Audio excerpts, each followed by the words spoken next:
or Andre, round two. So in the early chapters, I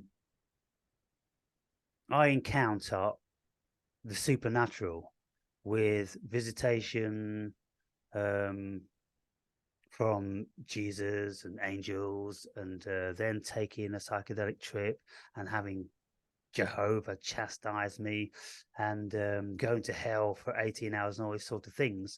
And so, what did you feel about those chapters? That those things, those happenings within those chapters is not things that just happens in a isolated vacuum or anything like that. It bears meaning that is not just a meaning that would be absolutely only symbolical, but it's both symbolical and mere real reality as well. It Yeah, also talks about the disposition of you as a individual and the the everything that is connected to you and so on. It also signposts on the way that you can interpret to lead you on a certain path.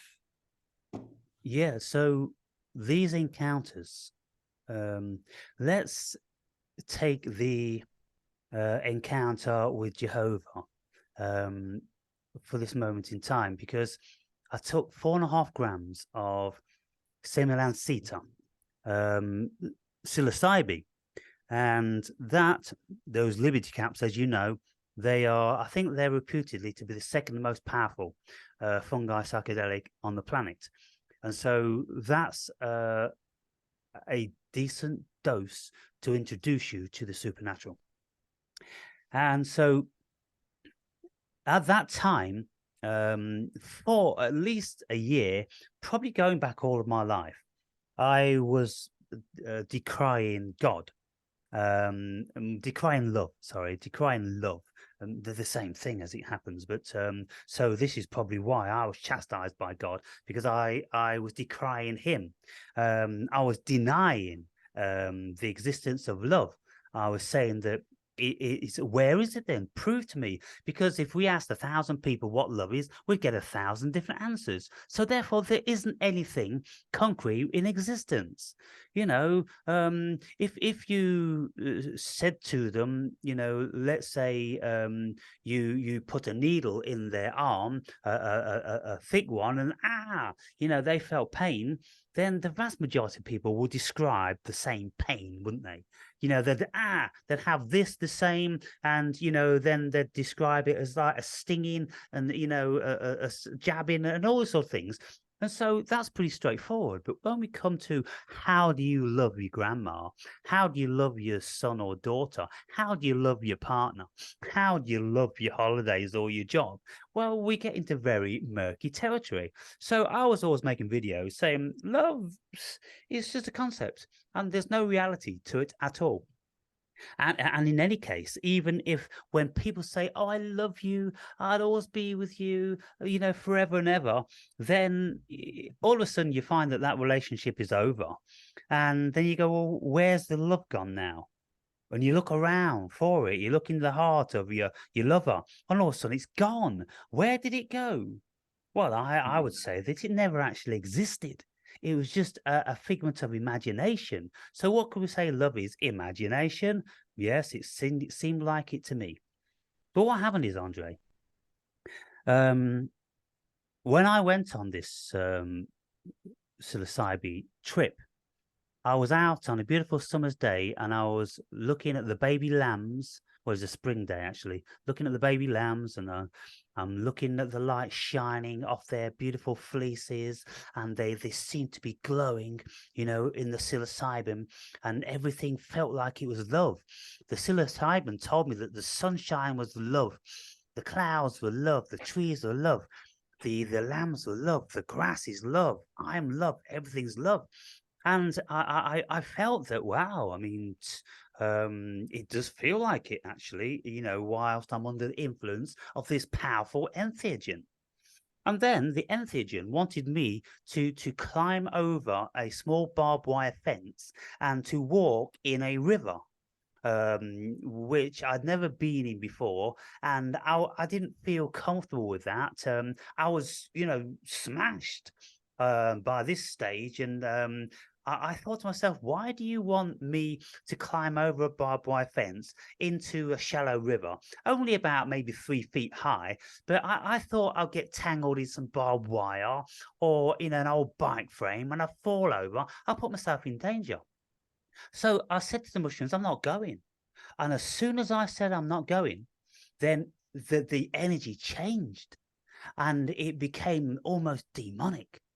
And that then is for the next 3.5 hours where I knew it to be Jehovah from the old Jewish Testament. That's who was kicking my ass. And he kicked my ass. And he reminded me of every single time that I had decried love. And it was so intimidating, it was so overwhelming that I almost ran out of that field because the bad energy was over there. And I'm like, why did the shrooms want me to go over a barbed wire fence and walk in a fucking river? You know, um, I'm like, I don't know whether you're sinister or not. I felt you could be sinister, but then upon reflection, I'm like, well, probably it's my own egoic fear that it just wanted to show me the more beauty and this, that, and the other, because shrooms before have never been sinister. They've never, took me on a horrible, evil ride. And so maybe it was my ego kicked in. But the point was, at this moment in time, I had this thing going with this girl that won't mention, and this woman had her fetters in me and proclaiming love and all the rest of it, and I didn't believe it. There's something deep down which didn't enable me to believe it, and so I was turning my back on that. And so then, when I was in the psilocybin trip, um, it was telling me that everything is love, and I turned my back on it again. And as soon as I turned my back on it again, Jehovah let me have it. It was kind of like, I am sick and fucking tired of you, Berry. You're going to have a good talking to. And for the next 3.5 hours, it was every single thing that I wouldn't let people love me, and I wouldn't let people give me things. I wouldn't let people do kind things because I was my own man. I'm a self-made man. I don't need anybody's help. I don't need love. Love's bullshit and all this sort of thing. And God was showing me that the whole world is love. You stupid fucking idiot. It's your ego that you need to address. And so he dressed down my ego, and he did it to such a degree that I'd absolutely realized that the world, this thing in actual fact, is all love. And the only thing that prevents us from seeing it is our pain. You see? So I Yeah, had a lot you of can pain, only Andre. see it from a clear mind, so to speak, a clear inner world as well. Yeah, the mushroom showed me the clarity. Yeah. It took me outside of the ego and showed me the clarity that where love was. This is what the ego definitely do. This is what shrooms do. They crucify your ego. So my ego was crucified that day. It really was. And so from this point forward, I had to acknowledge that I was wrong. It was my ego which discounted and denied love, for obvious reasons, because my mother, she took a life when I was 4, and then other relationships, they all kind of fizzle out in the end, as most relationships do. And I got very disenchanted with love, and I completely closed down. I came in like a hermit, and I'd been a recluse for the past like 10 years. And so I had that remarkable enlightenment. And you see, like you said, these things come about. There is a supernatural element to it, but there is very much an egoic earth element to it as well. And so it was my egoic earth element that the failure for me to learn in all my years, I must have been like, 58 at the time. It's only about 2 years ago. And all those years, I'd still not learned, Andre. And then something, because I was on the path, looking, something said, oh, for fuck's sake, you're not going to get it, are you? You're not going to get it, so I'm going to come and see you. So I will pave the way for you to take 4.5 grams of the highest psychedelic, and then I'll have a word with you. And that's exactly what happened. Hang on. And so why did I know intuitively, instinctively, that that was Jehovah? Because every single thing, every cell in my body told me that. It wasn't just like, oh, this might be, oh, I think it is. No, I knew from the very, very beginning, it's God. It's God of the Old Testament. And so with all of this chastising of how I've denied love, I've denied him, because God is love. And so that gave me a shake-up. And it was absolutely incredible. And then it was only like 6 months later, or even less, I had the experience of Jesus speaking to me. And I was laying on my couch and I was looking at this sun-kissed mural in front of me. And in that sun-kissed mural somewhere, I saw the face of Jesus. Now, I've looked for it since, and I can't find it. But on that day, it was absolutely clear. And I got up off the couch, and I went and I looked at it from all different directions, and I'm like, fuck, it's Jesus. And it was the same size as my head. Only he had short trimmed beard and mustache and bit longer hair and a straight nose. And I'm like, what the fuck? But everything told me it was Jesus. And so I went and I laid back down on the couch. And then after a couple of minutes, I'd just come out of meditation today, been in the meditation for 1 hour. And I've been listening to 434 hertz, and that takes you down into the depths of meditation. And so I went back and I just laid there and I'm looking at Jesus. And all of a sudden, I started to get all different sorts of vibrations, and my whole body started to tingle. It felt like 1,000 orgasms. It was ooh, ooh, ooh, like the onset of an astral projection. It was all these weird body things, and it was absolutely the most beautiful, exquisite experience that I've ever had in my life. And the tears of joy were just rolling down my cheeks. And then a voice came in my head, who I knew to be Jesus. And as I looked at Jesus in the mural, in that tapestry, he spoke to me and he says, you will never know love unless you come through me. And then I didn't know what that meant at the time. But then the penny dropped. Jesus' love is unconditional. Jehovah's love is conditional.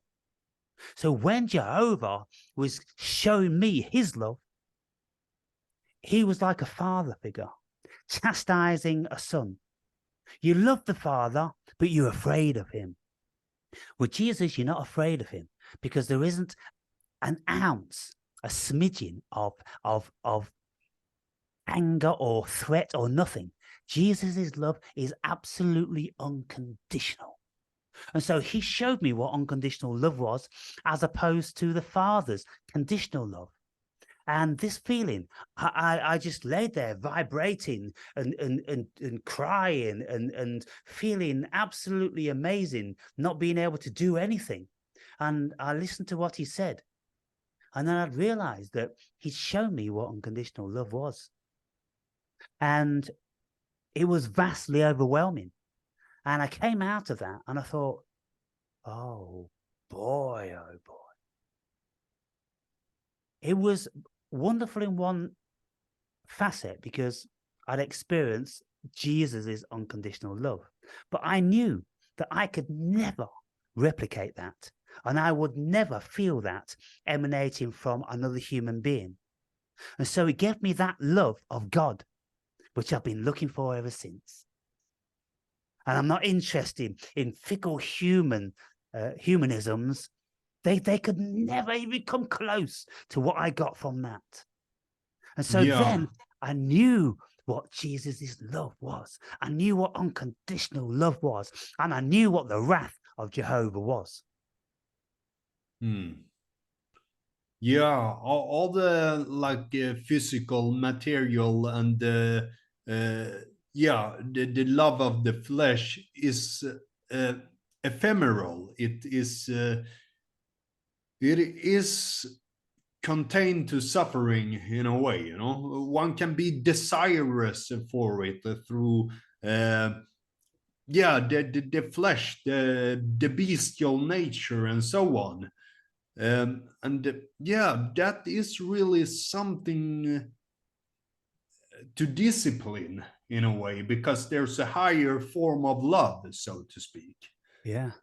And of course, I know you have talked about the etymological formation of the word love and so on, but love has, it's like different in different languages. If you just take the etymological thing of love, I mean, in Greek language, I think they have a bunch of different words for love, agapa and eros and so Eros. on. Yeah. Different So varieties of love. Yes. it is something really, we use the word love in English language, but it's really, when we say love, there is also something beyond the love, that the word itself that we talk about, and that is like the metaphysical aspect of it all, you know. I once read something in relation to, the Greek terminology of 5 facets of love. One of them agape, and one of them eros, and they're different levels of being, engagement, association, and emotions attached to certain things. And some of this love is love of mankind, love of the species, love of the connection. Other is the undying love for your children, all these sort of things. And so that explained things, a whole lot better. But it still didn't give me what I got from these 2 incredible supernatural experiences. After I'd had them, of course, I go, why me? I'm not even a devout believer. You know, uh, at least the ego says that.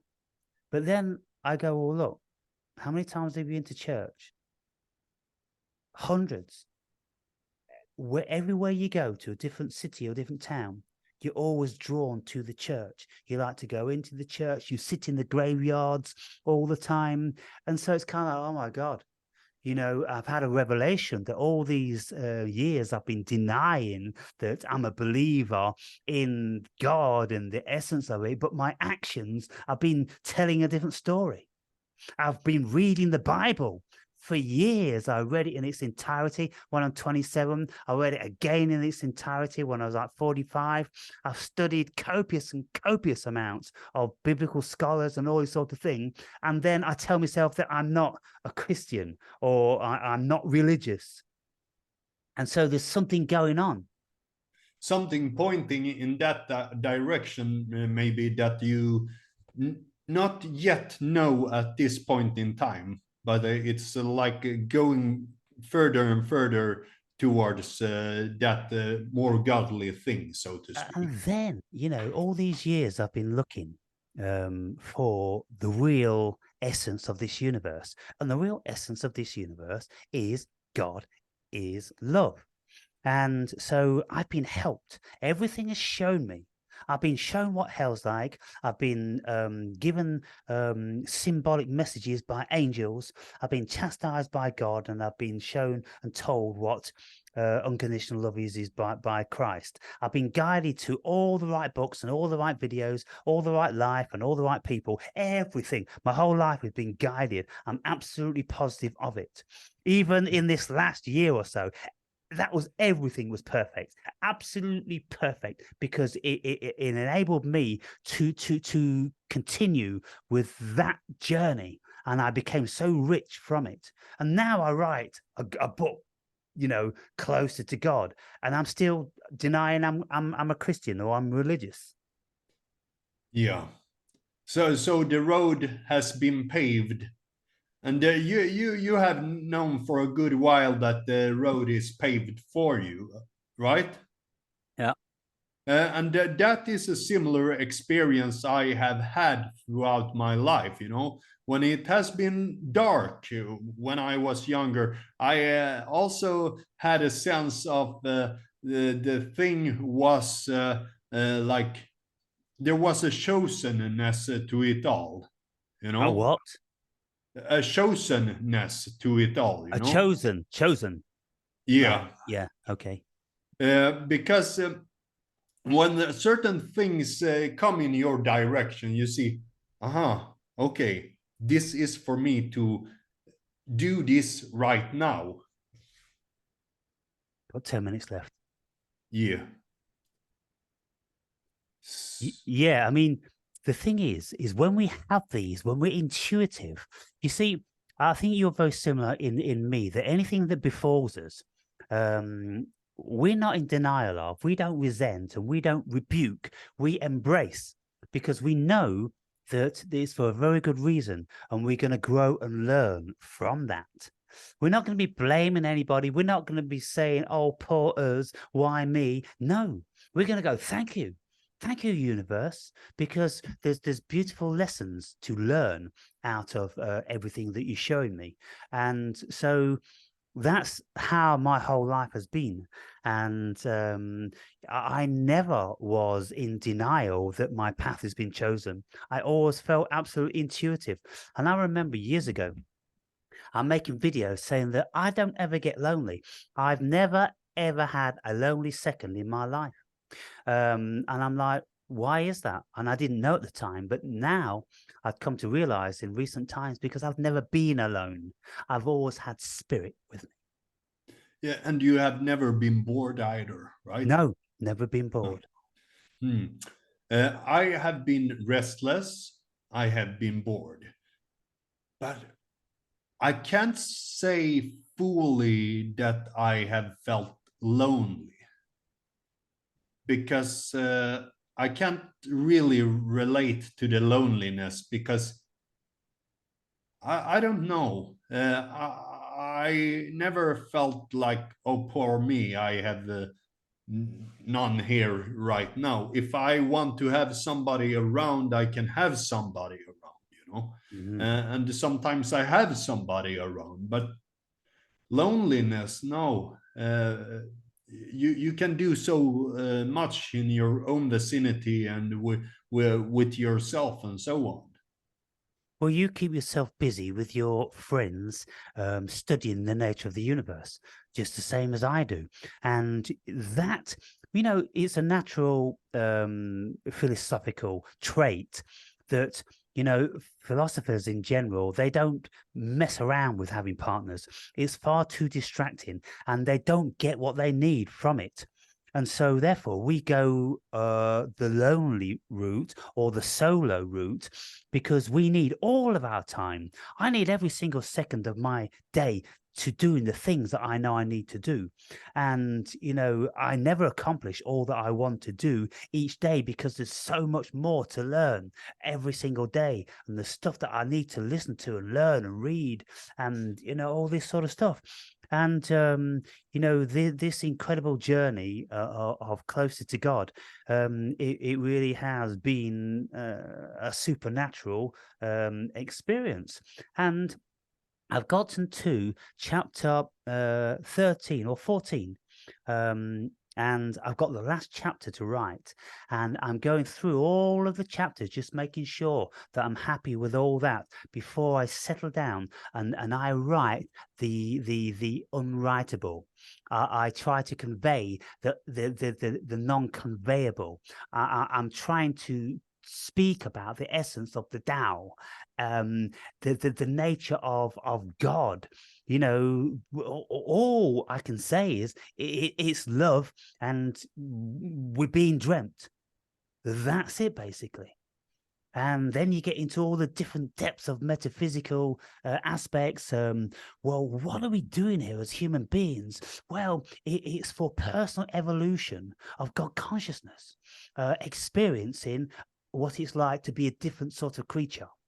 And, we could be all different sorts of creatures, not just human beings. This whole thing with reincarnation. And so what's happening? God is dreaming all of these things, and that's what it is at the end of the day. So we're all learning about ourselves.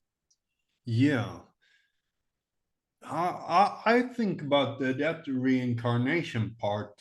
Well, that might be so because one can have an experience of seeing past life and so on. But do I know it is so? Does it matter to me if it is so or not? No, it really doesn't matter to me if it's like that or not. Uh, it might be something vastly different, really. Uh, because I know you know that as well, that in Buddhism they didn't had a concept of Not reincarnation. originally, no. No, and it was like more like, why wouldn't you care even about that, Yeah. because you transcending even God, Yes. and there was like a interesting take on that as well, with Buddha meeting God actually in one part of the older scriptures. And Buddha, he um, was actually seeing through God as conspiring with the demon of a demon called Mara. Right. And so he could see that they tried to make Buddha not go any further than this. Yeah. And that would be very heretical in a way, in like Abrahamic viewpoint. Yeah, well, it's a curious thing because we're tested. We're sent these things to test us to see if we have the strength to carry on. And so we have to ask, who's doing this? Are we doing it to ourselves at a higher level? Do we want to test our mettle? I'm sure that's how it works.